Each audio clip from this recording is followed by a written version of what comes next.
I've found in the last year that I am now an adult. And when I think about how I got to this place right now, it has enabled me or forced me to sort of look back at my life and say, how did I possibly get here? And there's a lot I learned from that.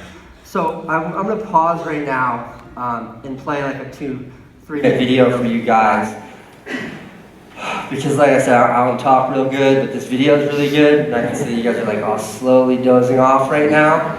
So we're just going to like play this video. But this video, probably more than any other video that I've ever made, was an inflection point in my career that led to a place that doesn't even make sense, especially when you see how stupid this video is. This is a really stupid video. It's really dumb. Sorry. Okay, it's the one that's labeled, play this video first. I'm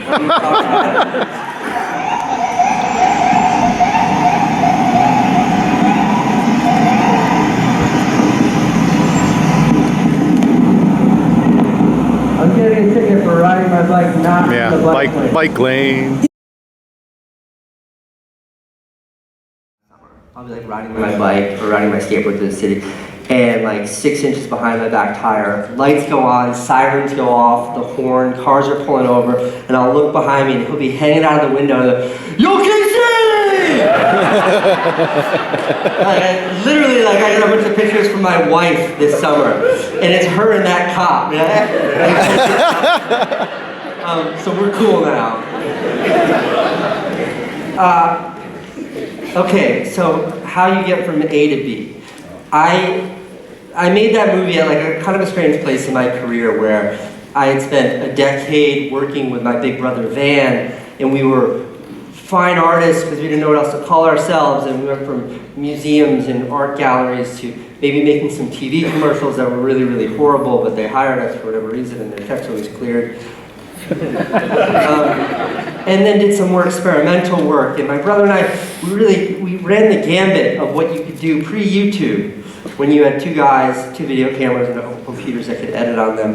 And we took that all the way to HBO. We took that all the way to that guy that I told you, Tom Scott, saying, "I love what you do. What could we do together?" And I said to him, "Just give us enough money to survive for a year, and we'll make all this work, and then we'll figure out what to do with it." And that's what we did.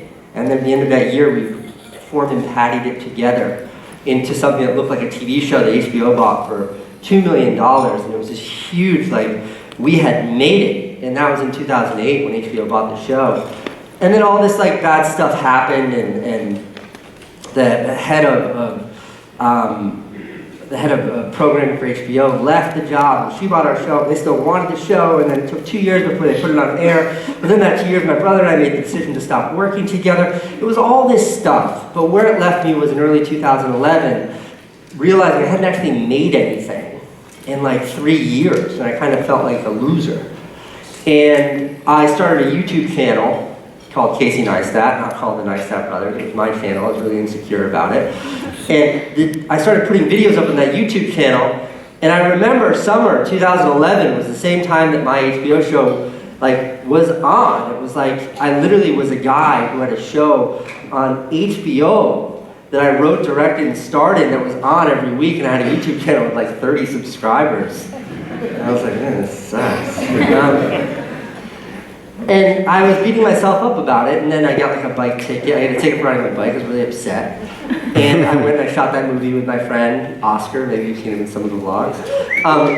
And we made that movie for like 40 bucks. And I say 40 bucks so the bike broke halfway through to fix the tire. Shot it on a point and shoot, and we put it on the internet, and it exploded. I mean, it exploded.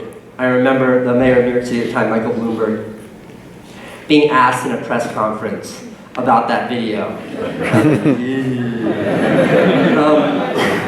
But the biggest thing that came from that was I got a phone call from an editor at the New York Times. And he was like, "We're doing this thing at the New York Times, videos, and they're opinion focused, and we love your Bike Lanes movie."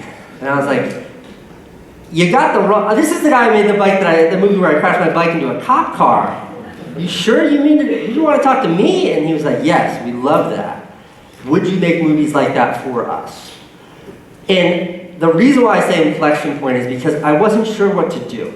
My brother and I had found what I thought was the absolute apex of success in the HBO show. 3 years went by, sort of sitting on my hands, started putting these little movies up on YouTube, and then all of a sudden, what I always knew as, and I still believe is the most prestigious news outlet in the world, that is the New York Times, wanted me to make videos for them, and they were going to pay me for that.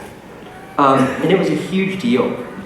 So the reason why I put so much emphasis on this story as the prime example of my career, how do you get from here to how do you get from there, is I remember being on the phone with Lindsay, who was like the junior editor at the Times, who would help me. And her and I got to be friends and we were chit-chatting, and I was like, how do you get a job at the New York Times? And she was like, you know, I went to Harvard, and I majored in journalism. And she's like, and I've committed my life to this, and that's how I got this job as a junior editor at the New York Times. And she was like, how did you get this job at the New York Times? I was like, I could crash my bike into a cop car. So that's why that movie is such a literal representation of getting from somewhere where you are to somewhere you want to be, and having no idea what the right trajectory is. Because if you ask me how you get a gig at the New York Times, I would probably respond to you by saying, go to Harvard. But I didn't have that opportunity. So by hustling, by doing the only thing I knew how to do, doors opened for me that I couldn't have otherwise imagined.